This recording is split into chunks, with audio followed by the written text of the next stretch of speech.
You are still here. Good. Some stories chase listeners away, this one tests their patience. Add more wood to the fire. Let the sparks rise and disappear like unanswered questions. What I am about to tell you is not for ears that enjoy rushing. Now listen. When Ezenwa said, "The rock remembers you," the words did not fall to the ground. They hung in the air like smoke that refused to thin. Even the hum inside the chamber seemed to pause, as if it too was listening to itself. Nwoye swallowed hard. "Old man," he said slowly, choosing each word the way a hunter chooses a path through thorns, "rocks do not remember people. They remember rain. They remember time." Ezenwa smiled again, but this time there was sadness inside it, like laughter remembering grief. "That is what we tell ourselves so we can sleep at night," he replied. But some rocks were taught to listen. He tapped a stone table lightly with his staff. The sound did not echo. It sank. Nwoye felt it in his chest, a dull vibration, like a drum beaten far away. His torch flame bent sideways, though there was still no wind. "What is this place really?" Nwoye asked. Ezenwa did not answer immediately. Instead, he walked slowly around the chamber, his fingers brushing the walls, greeting the carvings like old friends. "This," he said at last, "is Nwoye, the house of remembering." Nwoye frowned. "I have never heard of it." "Of course not," Ezenwa said. "Children are not told the names of graves while they are still learning how to run." The old man stopped before one of the embedded spears and pulled gently. The spear did not move. "These belonged to the first workers," he continued. "The ones who came before Akama had a name. Before Omodora learned how to wrestle.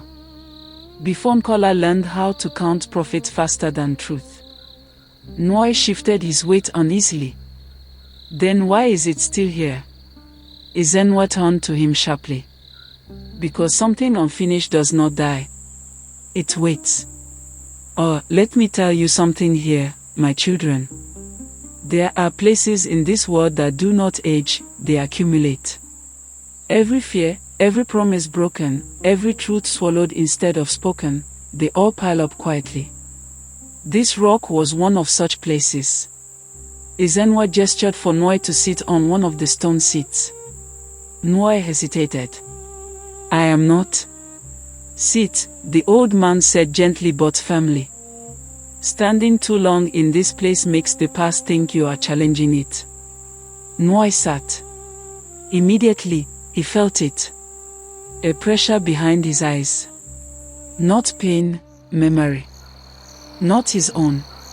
Other people's. Voices without mouths.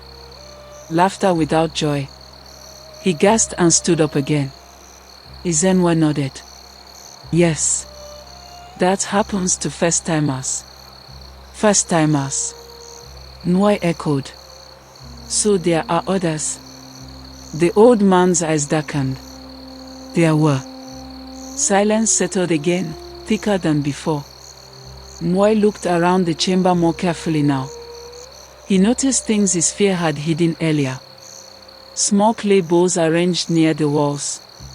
Ash patterns deliberately swept into circles. Symbols repeated again and again, 3 lines crossed by one. "What do they mean?" he asked. Ezenwa traced the symbol with his staff. 3 villages. 1 truth. Nwoye's heart skipped. Akanma. Umodora. Nkola. The old man looked at him with open surprise. "You see, the rock was right to remember you." Nwoye shook his head. "That saying is old. Even children chant it during moon games." "Yes," Ezenwa said softly. "And nobody remembers why." Nwoye opened his mouth to ask more when suddenly. Footsteps. Not inside the chamber. Outside. 2 sets. No, 3. Nwoye's hunter instinct snapped awake like a trap. He reached for his gun. Ezenwa caught his wrist. "Do not. Someone is coming."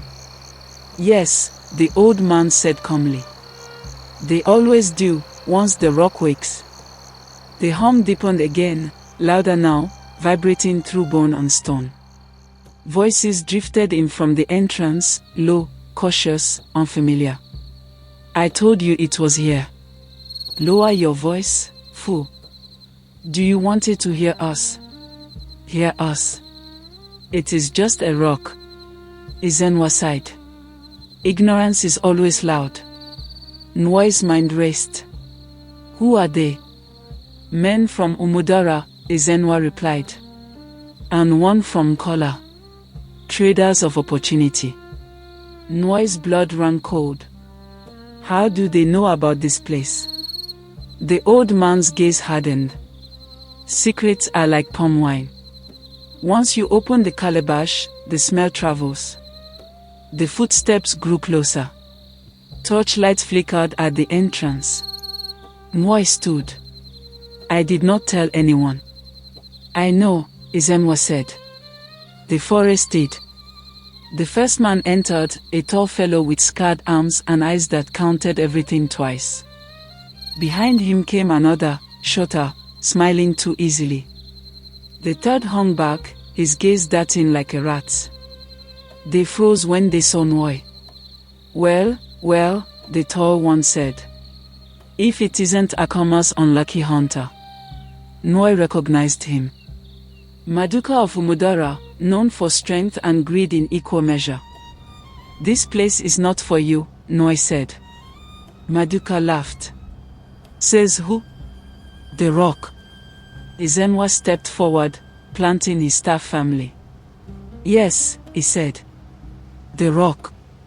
The men hesitated. Something about Ezenwa's voice carried weight, not volume, but certainty. "Still, greed is a stubborn spirit. We heard this place grants protection," the smiling one from Kola said. "Hides men from enemies. From death. From consequences." Ezenwa's eyes burned. "It hides nothing. It reveals." The hum rose sharply. The torch flames bent inward, pointing toward the center stone table. The rock spoke. Not in words. In pressure. In presence. Maduka staggered back. "What is this madness?" Ezenwa raised his voice for the first time. "This is what happens when men chase shelter instead of truth." The chamber shook, not violently, but warningly. Outside, thunder rolled though the sky was clear. Nwoye felt something settle inside him then. A realization heavy as responsibility. This place had chosen him. And choice, my children, is the beginning of trouble. The men backed toward the entrance, fear finally outrunning greed. "This is not over," Maduka hissed. Ezenwa watched them leave.